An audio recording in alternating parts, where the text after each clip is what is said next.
And when you look at these guys, the little guy that's got a beak that grows out a little further on the bottom, when I hatched them, he had a ruptured air sac, and so he probably was not going to live.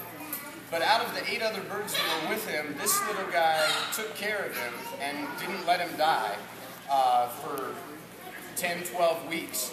And when it came time to try and separate them, it was almost impossible. So animals develop a big bond more than some people think. And parrots, on the average, a parrot is roughly as intellectually smart as a 3 to 5-year-old child. So they don't really know how to express it very well, and like a 3 to 5-year-old child. And they're not emotionally capable of doing that. So I mean, it doesn't equate to a 3-year-old's intelligence, but they can understand at that level. And then like Bandit, he's just now coming out of his teenage years, so his hormones and his puberty is all over, so that's good.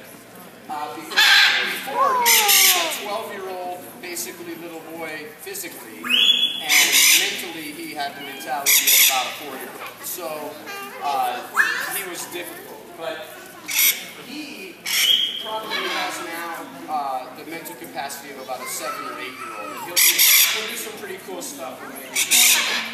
So I'm curious, anybody here have asthma? Anybody here has asthma? You do? Our bird has asthma. Do you know that? Animals do that. So he sometimes will get a little wheezy, and he'll go, and he sounds like Darth Vader, so we named him Vader. He gets medicine for his asthma, we clean his little nose, and so it helps keep him healthy. So that's Chewy and Vader, the hahns mating dog.